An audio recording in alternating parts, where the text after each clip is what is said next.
तो दोस्तों sedition law क्या है, देशद्रोह या फिर राजद्रोह अधिनियम क्या है, धारा क्या है, ये आईपीसी की धारा है। और इस धारा के बारे में हम सबसे पहले समझ लेते हैं और कुछ तस्वीरें मैं आपको दिखाना चाहता हूँ। देश के कोने कोने से ऐसे हालात, ऐसी कंडीशंस और ऐसी घटनाएं जो है वो बनती जा रही है और बनती हैं। और पहले भी आपने देखा होगा, जैसे कि कर्नाटक में एक रैली के दौरान लड़की यहाँ पे पाकिस्तान जिंदाबाद के नारे लगा देती है।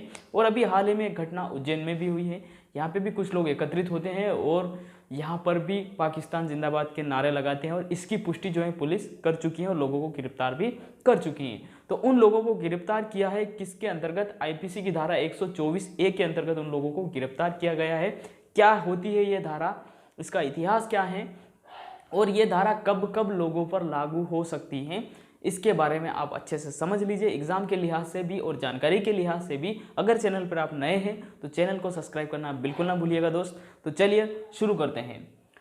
तो दोस्तों यहाँ पे आप देख रहे हो कि आईपीसी की धारा 124 की हम बात कर रहे हैं, 124A की बात कर रहे हैं। अगर 124 आ जाए, है ना, धारा 124 आ जाए तो यहाँ पे क्या होगा, यहाँ पे इसके अंतर्गत क्या है, राष्ट्रपति एवं राज्यपाल पर कोई अगर हमला कर देता है तो उसके अंतर्गत धारा 124 लगती है, आईपीसी की धारा 124 के लगती है, ठीक है। और 124A क्या है, तो ये राजद्रोह के अंतर्गत लगती है। और इसके इतिहास की बात करें तो 1860 में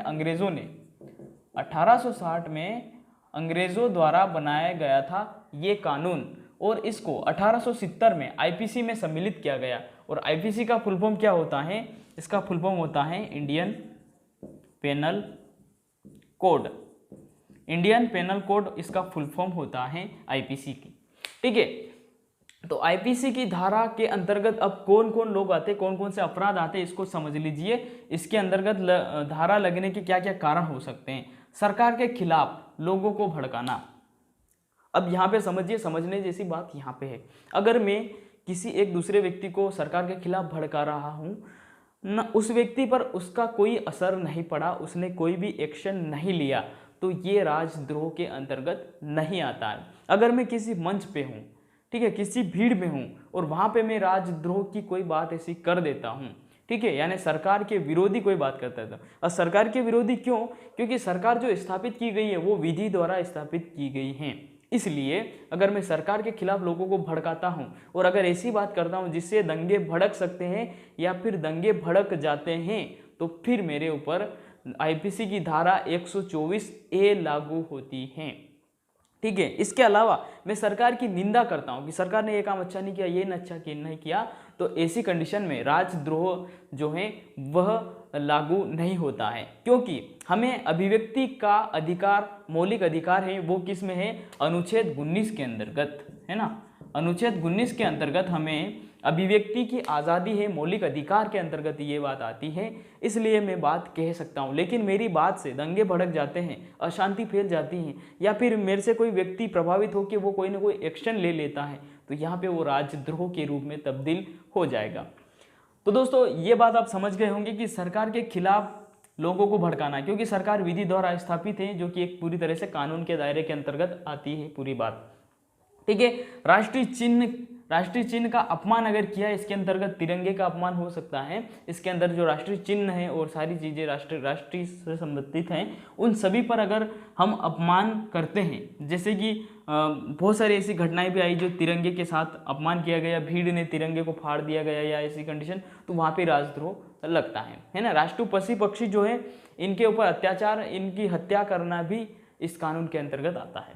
अब अलगाववादी शब्द का अर्थ समझिए। जैसे कि मैं किसी एक एरिया में रहता हूँ, यहाँ पे मैं एक संगठन बनाता हूँ और इस संगठन को मैं भड़काता हूँ सरकार, प्रशासन और देश के खिलाफ। और अलगाववाद यानी अपने आप को सरकार से अलग कर लेना, ठीक है, सरकार से, प्रशासन से अपने आप को अलग कर लेना अलगाववाद है। यानी कि विरोधी एक टीम बनाना और सरकार के विरोध कोई काम करना, तो ये अलगाववाद होता है, यानी सरकार से अपने आप को अलग कर लेना। और आतंकवादी तत्वों पर, इन पर लगता है जो है धारा 124A, जो कि आईपीसी की धारा है, ठीक है। संविधान का अपमान करना, अगर संविधान का अपमान मैं करता हूं तो यहाँ पे भी मेरे ऊपर आईपीसी की धारा 124 लग सकती है। और इसके अंतर्गत क्या क्या हमें दंड मिल सकते हैं। देखिए गैर जमानती, सबसे पहले तो आप गैर जमानती हो, 3 माह तक कोई जमानत नहीं होगी, आपकी जांच होगी, आपकी रिमांड होगी, आपकी लपक के जो है व्यवस्थित काम आपका हो जाएगा, ठीक है।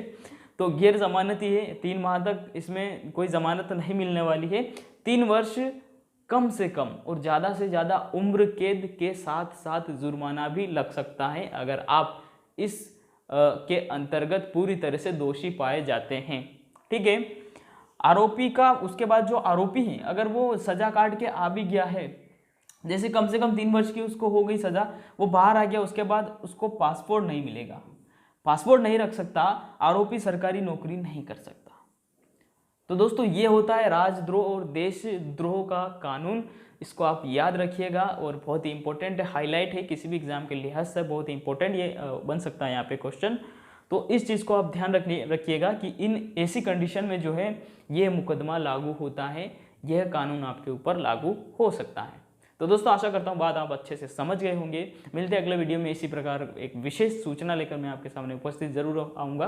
तो जय हिंद, जय भारत, थैंक्स फॉर वॉचिंग।